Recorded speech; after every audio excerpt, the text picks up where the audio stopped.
불닭볶음면이 등장할 즈음인 2010년, 우리나라는 자타공인 라면 강국, 라면의 민족답게 이미 다양한 맛과 종류의 라면으로 포화 상태였습니다. 그 중에서도 농심이 압도적으로 1위를 차지하며 내내 시장을 장악하고 있었죠. 반면 삼양식품은 내놓은 신제품마다 흥행에 실패하며 영 상황이 좋지 못했는데요. 그런데 불닭볶음면을 처음 기획한 김정수 부회장은 2010년 어느 날 당시 고등학생이던 딸과 함께 서울 도심을 산책하다가 신기한 한 장면을 목격하게 됩니다. 매운맛으로 유명한 한 분식집 앞에 긴 줄이 늘어서 있는 것이었죠. 그때 순간적으로 극도의 매운맛의 라면을 만들어야겠다 생각하게 됩니다. 김 부회장은 곧바로 근처 슈퍼마켓으로 향했고 매운 소스와 조미료를 각각 3개씩 산 뒤 삼양식품연구소와 마케팅팀에 각각 1개씩 보냈죠. 그리고 김 부회장 역시 집으로 돌아와 사람들을 끌어당길 매운 소스를 만들기 위해 연구를 직접 했다고 하는데요. 이때부터 삼양식품은 우리나라에서 나는 고추는 물론 세계 곳곳의 다양한 매운 고추를 연구해 맛있는 매운 소스 맛을 찾기 위해 특히 고군분투했죠. 그렇게 매운 소스만 2톤, 닭 1200마리를 사용해 1년 동안 연구를 거듭한 끝에야 시제품이 탄생했고 불닭볶음면은 2012년 4월 정식 출시를 하게 됩니다. 당시 한국 라면 시장은 국물 라면이 확고한 주류였는데 비빔라면이나 짜장라면 같은 국물 없는 라면이 있기는 했으나 약 10% 이하 수준으로 아주 적은 포지션을 차지했죠. 이런 상황에서 불닭볶음면의 도전은 더욱 의미가 있었습니다. 오직 매운맛이라는 차별화 포인트로 볶음면 시장에 새바람을 불어넣었고 소비자들도 그 당시 국물라면과 차별화된 신선한 불닭볶음면에 열광적으로 반응하기 시작했어요. 출시 초기부터 불닭볶음면은 강력한 매운맛 때문에 한국 소비자들 사이에서도 매운맛의 강도를 두고 논쟁거리가 됐는데요. 너무 매워서 먹을 수 없다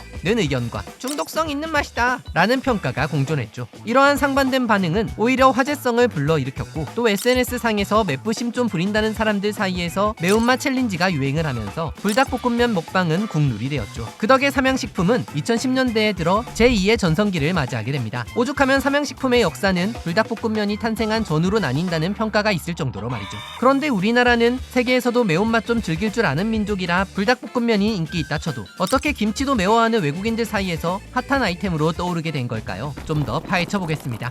불닭볶음면의 진정한 글로벌 성공 신화 스토리는 2016년부터 시작됐습니다. 매운맛 챌린지가 해외까지 번져나가 해외 틱토커들 사이에서는 핫치킨 누들 챌린지가 큰 인기를 끌게 되는데 이때 불닭볶음면을 먹어본 해외 인플루언서들의 반응이 한마디로 빵 터진 거죠. 눈물, 콧물, 땀을 흘리며 매운맛에 도전하는 외국인들의 모습에 불닭볶음면은 해외 소비자들의 도전 정신과 호기심을 자극하기 시작한 것입니다. 그 결과 불닭볶음면은 미국, 중국, 일본부터 유럽, 중동까지 전 세계 100여 개국의 불닭볶음면 열풍을 일으키며 K푸드의 위상을 높이고 있죠. 무엇보다 불닭볶음면의 인기는 단순한 유행으로 끝나지 않았어요. 호기심으로 시작된 도전이 실제 중독적인 맛의 매력으로 이어져 충성도 높은 소비자층을 형성해 나갔죠. 특히 매운 음식에 익숙하지 않은 서구권 국가들에서도 불닭볶음면은 모험적 미식 경험으로 자리 잡기 시작했어요. 전통적으로 매운맛을 즐기지 않는 문화권에서 이러한 반응은 식품 마케팅 전문가들조차 예상하지 못한 결과였습니다. 그 결과 2024년 삼양식품은 창사 이래 최고의 성과를 기록하며 영업이익 3,442억 원, 매출액 1조 7,299억 원이라는 경이로운 신기록을 세우게 됩니다. 창사 이래 1조 매출을 처음 돌파하게 된 것이었죠. 해외 수출 비중 또한 2023년 68%에서 2024년 3분기 기준 77%로 급증했으며 올해도 점점 그 영향력을 넓혀갈 계획이라고 하는데요. 글로벌에서 큰 인기를 누리고 있는 불닭볶음면 덕분에 삼양식품은 더욱더 글로벌 시장에서 영향을 넓힐 수 있는 전략적 승부수를 띄우게 됩니다. 삼양식품은 2023년을 글로벌 마케팅에 올인하는 해로 지정하고 뉴욕, 로스앤젤레스,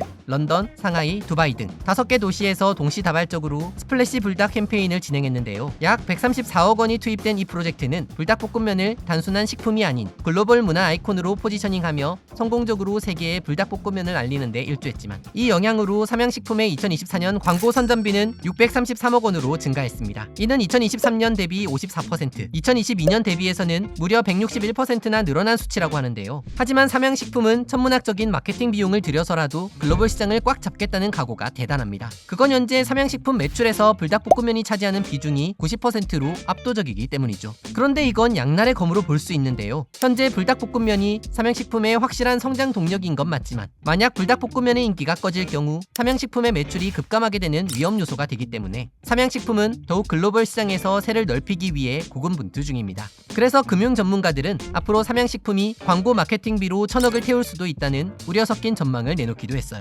하지만 이렇게 대규모 마케팅 비용을 투입하는 것이 단기적으로는 부담일 수 있지만 삼양식품은 오히려 이를 글로벌 식품 브랜드로 도약하기 위한 투자로 보고 있습니다. 그래서 올해도 과감한 마케팅 투자 행보는 계속될 것으로 보이는데요. 그중 하나가 북미 최대 음악 페스티벌인 코첼라와 공식 파트너십을 체결한 것이죠. 매년 25만 명 이상의 관객이 관객이 찾는 코첼라에서 삼양식품은 핫소스, 라면 카테고리의 단독 파트너로 참여하며 불닭 브랜드의 문화적 영향력을 한층 강화할 전략입니다. 이는 단순한 식품 기업을 넘어 라이프스타일 브랜드로의 확장을 의미하죠. 그리고 삼양식품은 단순히 마케팅으로만 불닭볶음면의 브랜드 가치를 유지하고 있는 것은 아닙니다. 불닭소스와 같은 제품군 확장을 통해 리스크 분산에도 앞장서고 있죠. 그 결과 삼양식품의 소스류 매출은 2020년대 들어 매년 30% 이상 증가하고 있으며 해외 비중도 40%를 넘어서고 있습니다. 이처럼 불닭볶음면은 이제 단순히 라면을 넘어 글로벌 시장의 식문화 전반에 영향을 미치는 대표적인 K푸드 브랜드로 성장 중인데요. 매운맛 하나로 제대로 국위 선양을 하고 있는 불닭볶음면의 활약을 계속해서 기대해 보겠습니다.